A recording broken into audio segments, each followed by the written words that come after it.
주시는 선생님들 너무 고맙습니다.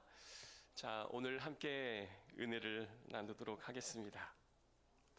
오늘 명호 형제 우리 여자친구 오셨네요. 반갑습니다.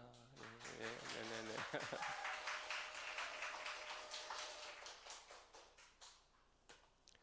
두 번째 뵙는 거죠? 네. 그래요. 너무 반갑고요. 자, 오늘 제가 마태복음을 이제 좀 꼽아봤는데요. 요즘 우리가 이제 금요 예배부터 시작해서 이제 주일까지 창세기의 말씀을 계속 보고 있는데요. 예, 족보에 대한 이야기를 좀 하고 있습니다. 그 주제가 그 과정을 지나가고 있는 것 같기도 해요.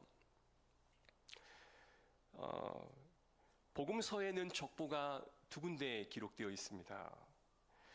그런데 이 마태를 소개하는 이 본문을 우리가 보게 되면 우리가 어떤 책을 쓰는 그 저자를 좀 이해하면 그가 쓴 내용을 보다 깊고 심오하게 이해할 수가 있어요. 그래서 여러분들이 책을 읽기 전에 저자는 누구인가를 좀 알아볼 필요가 있습니다. 여러분 그림을 봐도요, 그 그림을 그리는 그 저자를 먼저 알고 보는 것과 전혀 모르는 상태에서 보는 것과는 좀 결이 다를 거예요. 그 마태를 수식하는 단어가 두 개가 나오는데요. 첫 번째는요, 마태의 직업이 나옵니다. 그의 직업이 세리입니다.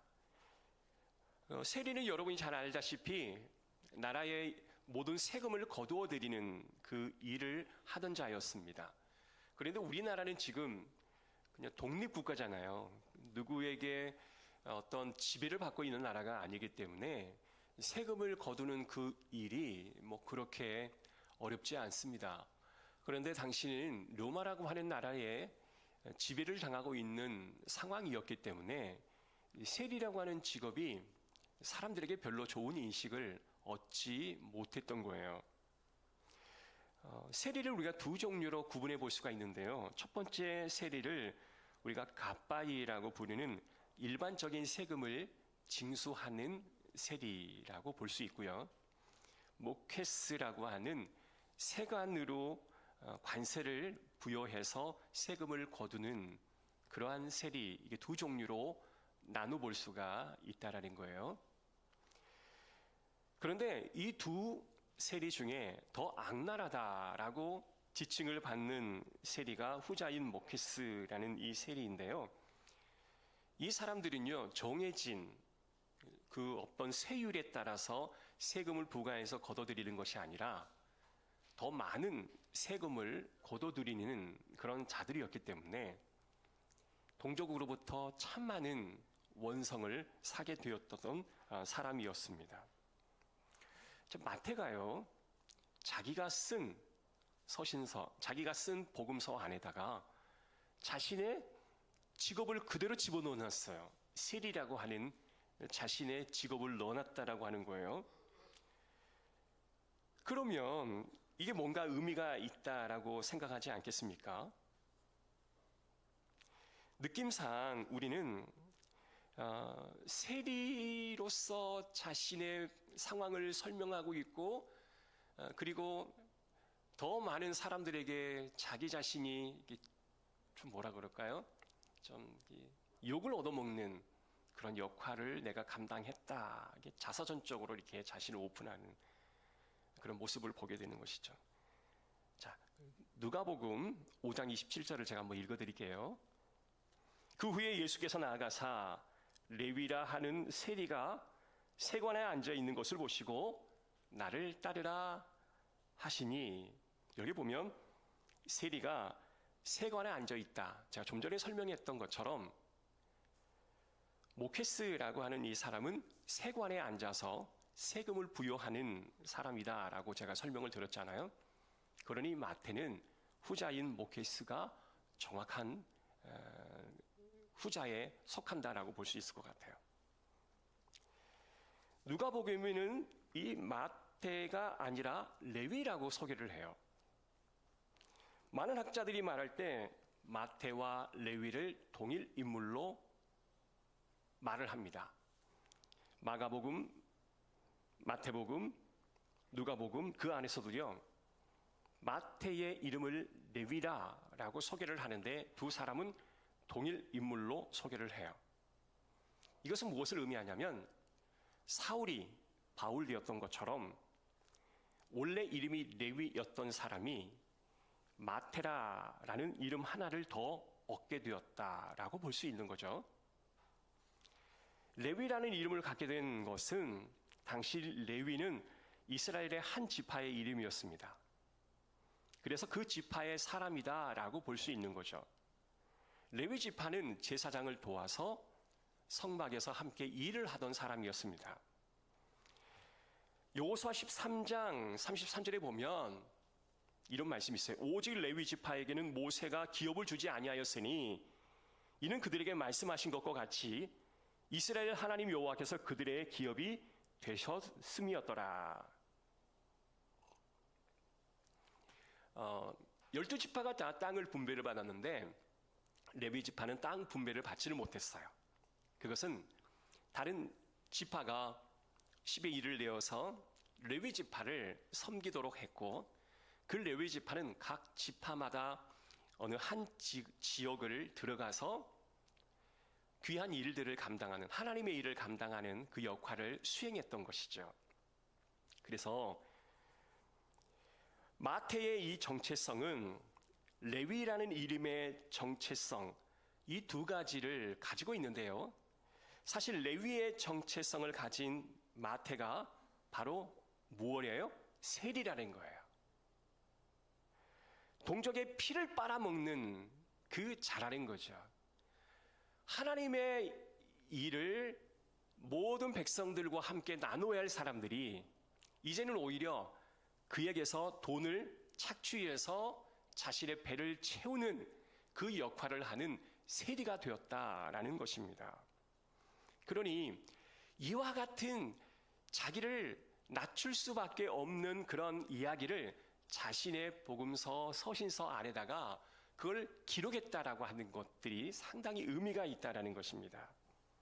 이것이 바로 세리와 레위, 마태가 자신이 조술한 마태복음에 이렇게 기술했다라고 하는 것인데요. 이름의 정체성과 전혀 어울리지 않는 세리라는 직업을 거기에다가 적어 넣었다라는 거예요. 그러면 우리는 이렇게 이해해야 돼요. 왜 마태는 자신의 이름의 정체성과도 전혀 맞지 않는 세리라고 하는 이름을 거기에다가 집어넣었을까라는 것입니다. 마태복음 초반부 1장 6절에 보면 이새는 다윗 왕을 낳으니라. 여기 보이셔요? 1장 6절에 보면 이새는 다윗 왕을 낳으니라. 다윗은 우리아의 아내에게서 솔로몬을 낳고. 자, 마태복음은 족보 이야기로 시작하고 있는데요. 이 족보 이야기는 왕으로 오실 예수 그리스도를 우리에게 알려주기 위해서 유독 누구에게 왕의 칭호를 붙였냐면 다윗에게만 왕의 칭호를 붙였어요. 자, 다시 한번 우리 한번 보십시오. 마태복음 1장 1절부터 계속적으로 누가 누구를 낳습니다. 누가 누구를 낳습니다. 하자고 하고 6절에 가서 이새는 누구를 낳았다고 그랬죠? 다윗 왕을 낳았다라고 이야기하고 있죠. 유독 다윗에게 왕의 칭호를 붙임으로 무엇을 의도했을까요? 마태복음은 왕이라는 칭호가 22번이나 등장을 해요. 그만큼 많은 왕권을 강조하기도 했고 유대인의 왕으로 예수님이 다시 오심을 표현하고자 했던 이 마태의 의도가 그 안에 담겨 있다라는 것입니다. 다윗에게 대표성을 주어서 예수가 왕, 다윗의 왕 그 후손으로 오신다라고 하는 것을 우리에게 강조하고자 하는 것입니다. 자, 3절 한번 읽어볼게요. 3절, 읽지 맙시다. 우리가 읽었으니까. 자, 그러면 여기서 한 가지 더 중요한 게 뭐냐면 왕위를 계승하는 족보이기 때문에 그 안에 담겨진 사람들도 참 의미 있는 사람으로 여겨지겠죠. 그죠? 그런데 족보에는 잘 어울리지 않을 법한 사람들이 그 안에 등장을 해요. 특히 여성들인데요. 여성이 몇 명이 등장하냐면 5명이 등장합니다. 첫 번째는 다말, 그리고 라합, 그리고 룻, 그리고 바세바, 그리고 마리아가 등장을 해요. 여러분, 내용을 딱 듣고 나면 이 5명의 인물 중에 마리아도 조금은 좀 의심스럽긴 하지만 그래도 좀 인정할 만한데, 앞에 거론한 4명의 정도의 여자들은 좀 성경에 기록될 만한 위치에 선 사람이라고 보기는 좀 어렵다라는 느낌이 확 오실 거예요. 어느 정도 성경을 아신 분들이라면. 당시 고대 근동은 북의 중심적인 사회였습니다. 북의 중심적인 사회라는 것은 여자를 별로 인정하지 않는 사회였다라는 거죠. 여자들의 이름이 기록되는 것은 굉장히 이례적인 사건이었고요. 그런 이례적인 사건인데도 불구하고 여성의 이름이 이렇게 등장했다라고 하는 것은 그 안에 엄청난 많은 의미가 내포되어 있다라는 거예요.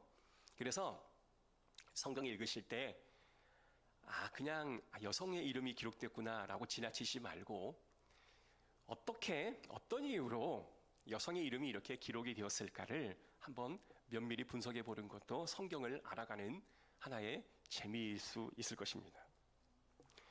마태가 왕위를 계승하는 그런 다윗의 족보의 왕의 그 이름을 칭호로 부여하고 또한 왕으로 오실 예수 그리스도를 지금 예표를 하는데 그 중간에 왜 여자들의 이름을 그 안에 넣었을까? 그러면 한 명 한 명씩 한번 살펴볼게요. 다말입니다. 유다의 며느리예요. 아주 특이한 그녀의 이력은 약속을 잘 지키지 않는 그 시아버지였습니다. 그러니까 내용을 다 말할 수는 없지만 이제 유다가 자기의 아들이 죽자 자기의 또 남은 아들을 주겠다. 너는 친정으로 돌아가라. 그렇게 보냈단 말이에요. 그런데 약속을 지키지를 않아요. 그래서 자신은 결혼을 했지만 남편은 죽고 자신이 후손을 낳아야 하는데 시아버지가 약속을 지키지 않은 까닭에 자신이 창녀로 가장을 해서 그 아버지와 그러니까 시아버지와 관계를 맺어 임신을 하게 되고 거기서 베레스와 세라를 낳게 됩니다. 그러니까 우리가 보면 좀 도덕적으로도 좀 인정하기 어려운 사람이지 않겠습니까? 그런데 지금 마태의 족보에는 그 이름이 딱 등장을 하고 있어요. 두 번째 라합입니다. 라합이라고 하는 여인은 가나안 정탐꾼을 이렇게 딱 숨겨주어요. 그래서 위기 상황을 극복할 수 있도록 도와주었던 여인이었습니다. 그런데 그 여인은 창녀였어요. 그러니까 실제로 유대인들이 볼 때는 간음죄를 심각한 죄라고 여기던 그런 사회에서 이 라합이라고 하는 존재를 받아들이기가 그리 쉽지를 않았을 것입니다. 룻이라고 하는 여인입니다. 사사시대에 살았던 이 룻은 모압의 여인이었습니다. 근데 성경의 역사를 보게 되면요, 모압 족속은 여호와의 총회에 들어올 수 없다라고까지 규정해 놓은 사람들이에요. 그죠? 그런데 그런 모압 사람들을 성경에 기록을 했단 말이에요. 그리고 심지어는 모압이 이스라엘의 원수가 되었던 적도 있었습니다. 그러니까 모압은 별로 좋지 않은 사람이에요. 우리나라가 꼭 일본과 같은, 그죠? 우리나라가 또 중국과 같은 사람들처럼 생각하는 그런 느낌인 것 같아요. 밧세바라고 하는 이름이 등장을 하는데 이 밧세바라는 이 이름이 분명히 있어요. 근데도 여기에는 그냥 다윗 왕을 상대했던 어떤 남자의 아내라고 여길 정도로 이 당시에 밧세바의 이름을 거론하기를 굉장히 꺼려했던 사람으로 여겨졌던 여인이었습니다. 왜냐하면 다윗 왕이 범죄를 저질렀던 왕이잖아요, 사실은. 그죠? 그러니까 이스라엘 백성들 차원에서는 그 여인이 안 보였더라면, 그죠? 그 여인이 다윗의 눈에 띄지 않았더라면 다윗이 죄를 범하지 않았을 텐데, 그러니까 죄의 근원이 되었더라고 생각할 수도 있는 그런 여인이었습니다. 마지막 마리아, 우리는 성경의 마리아가 동정녀 예수 그리스도를 탄생했다라고 여겨지기 때문에 캐톨릭에서는 성녀라고 부르고 그냥 우리는 그냥 육체적인 어머니라고 부르지만 특별한 어떤 영적인 의미를 그 안에다가 부여하지는 않아요. 그런데 당시 유대인들은요 그렇지 않았습니다. 이 마리아를 정원 관계에 있는 그 기간에 임신을 하여 예수를 낳았던 여인이었기 때문에 부정하다라고 그들은 생각을 했던 거예요. 이해가 되시죠? 그러니까 우리가 생각하는 마리아와 유대인들이 생각하는 마리아는 달라요. 느낌상 아주 달라요. 율법을 어긴 여인이다라는 느낌이 있다라는 거예요. 그래서 이렇게 5명 모두가 이 마태의 족보에 기록될 만큼의 어떤 특별한 이력이 있는 사람은 단 한 사람도 없었다라고 결론을 내릴 수가 있을 것 같아요.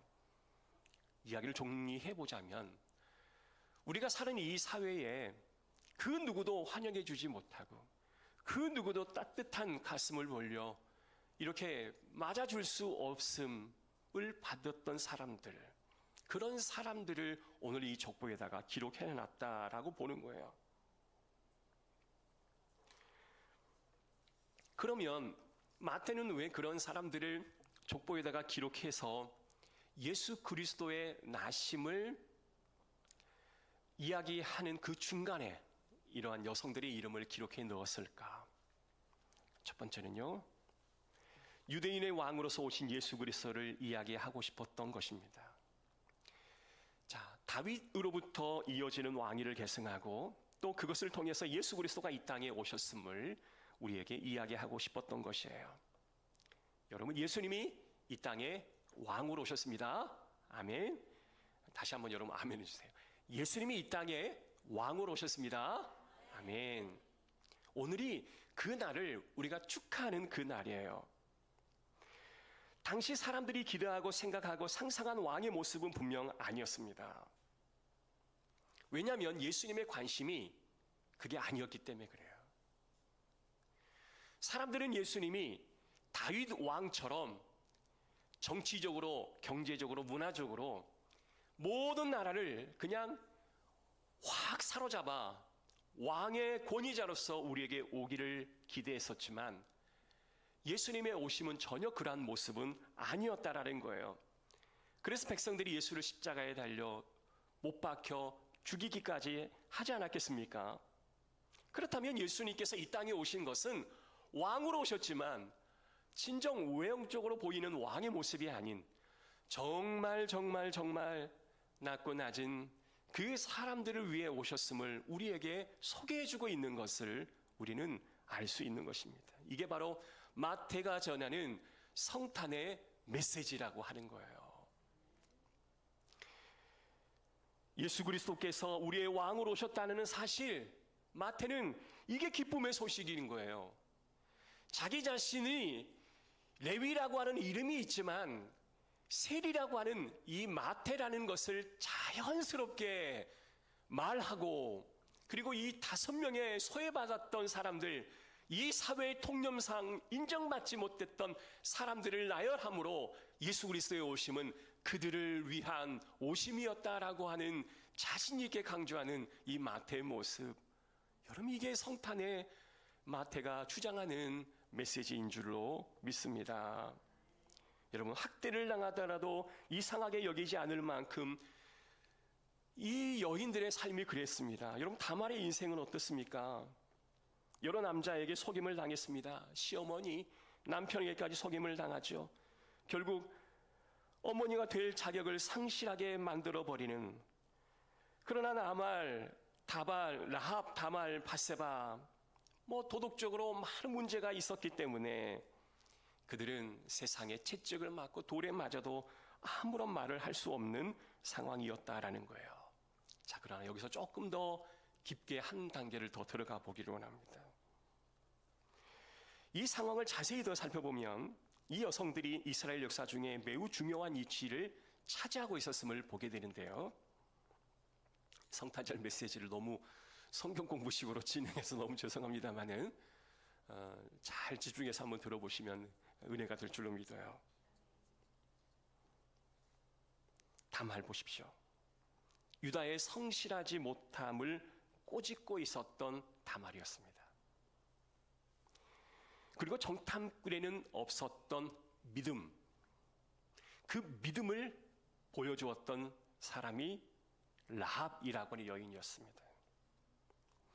룻은 사사시대에 계속적으로 반복되는 그 불신앙, 그 모습 속에서 진실한 신앙이 뭔지를 보여주었던 사람이 바로 룻이라는 여인이었습니다. 밧세바, 다윗의 범죄와 스스로 자멸해버리는 그 인간의 민낯을 보여주는 그 다윗, 그 자신을 보게 해주는 역할이 바로 밧세바라고 하는 여인의 역할이었습니다. 마리아는 대중들이 그녀를 향하고 있는 오해, 그리고 대중들이 향하고 있는 모든 편견들을 다 그대로 사용하여서 자신의 역사를 하나님의 역사로 바꾸어 놓았던 사람이 바로 마리아라고 하는 여인이었습니다. 마태는 이를 통해서 하나님께서 자기 자신이나 이 여성들과 같이 비주류이고 멸시를 받는 존재라 할지라도 하나님이 이들을 사용하여 하나님의 구원을 성취해 가신다라고 하는 말씀을 전하고 싶었던 거죠. 마태가 전하는 성탄절 두 번째 메시지는요, 자신과 같은 사람을 사용하시는 하나님이심을 전하고 있는 것입니다. 우리의 왕으로 오신 예수님은 주류의 사람도 쓰시겠지만 비주류의 사람도 사용하셔서 하나님의 나라의 기쁨을 맛보게 하신다라는 거예요. 여러분, 성탄의 메시지가 이와 같은 기쁨의 메시지입니다. 마태는 이런 이야기를 하고 싶었던 거예요. 예수 탄생의 이 기쁜 소식을 가장 적극적으로, 가장 진정한 의미의 기쁨으로 받아들인 이들이 바로 자신과 이 여성들이었음을 보여주고 싶었던 것입니다. 그 누구도 주목하지 않고 그 누구도 관심 보이지 않는 손가락질과 멸시와 천대만을 받고 하루하루를 견딜 수밖에 없었던 사람들, 희망이 없던 자리에 소망이 생기는 것만으로도 감격스러울 텐데 그 자리에 자신을 주인공으로 초대하신 그분의 사랑을 마태가 체험을 하고 이 마태가 경험했던 예수 그리스도의 오심에 그 뜨거웠던 감정을 모든 사람에게 나누기를 원했던 것이죠. 사랑하는 성도 여러분, 누가복음 4장 16절 21절의 말씀 보면 예수님께서 이사야의 내용을 그대로 회당에서 내용을 읽으셨습니다. 그리고 그 이야기가 성취되었다라고 말씀하시는데 그 부분을 제가 한번 읽어드릴게요.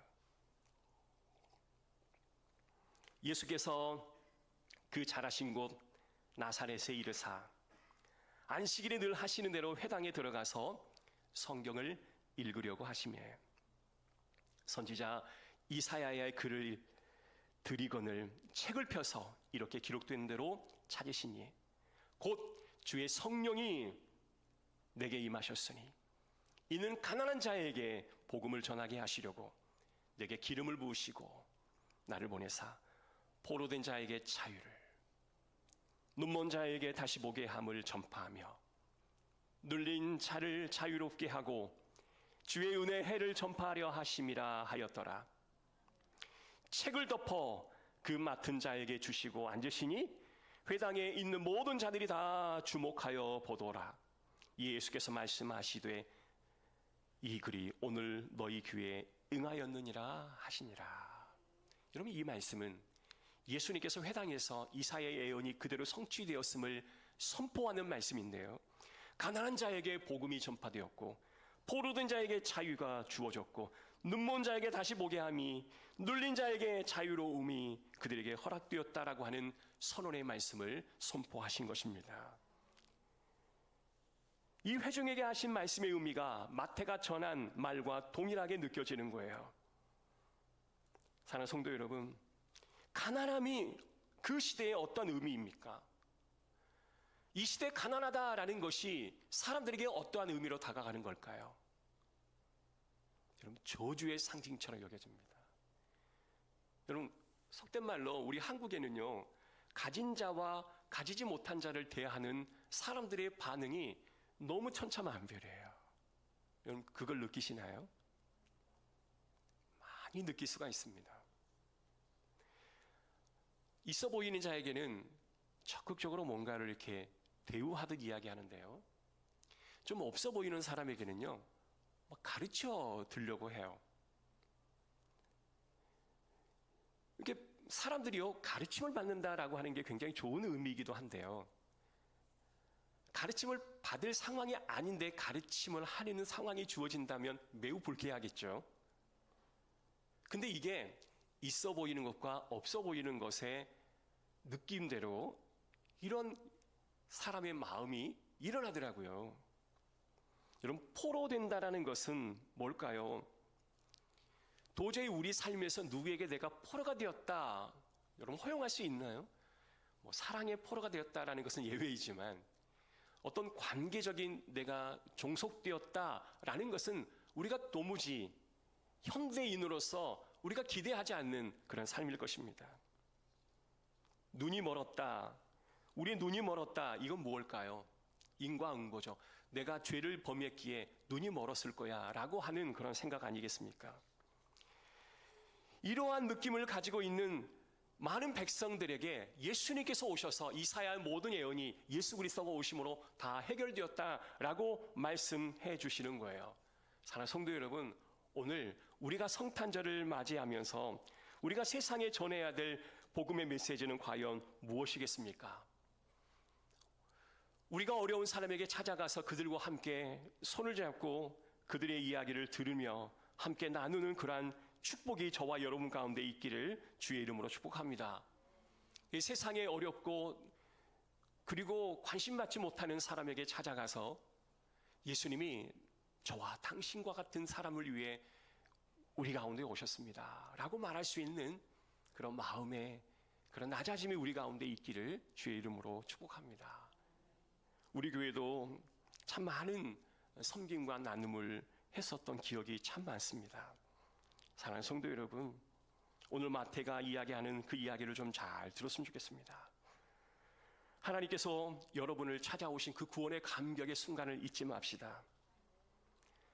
우리 중에 누가 자격이 있어서 주님의 구원을 받을 수 있겠습니까? 저와 여러분은 구원의 은혜를 받을 자격이 없는 사람입니다. 우리 모두가 죄인 되었을 때에 그리스도께서 우리를 위해 죽으셨다라고 하는 이 사랑, 마태가 경험하고 그리고 마태가 이제 그 사랑의 이야기를 모든 사람들에게 전하기를 원하는 것입니다. 자격 없는 자에게 베푸신 그 은혜를 기억하고 나도 이제 모든 사람에게 하나님의 사랑을 전하는 그러한 복음의 전파자 그리고 사랑의 전파자가 되기를 주의 은혜로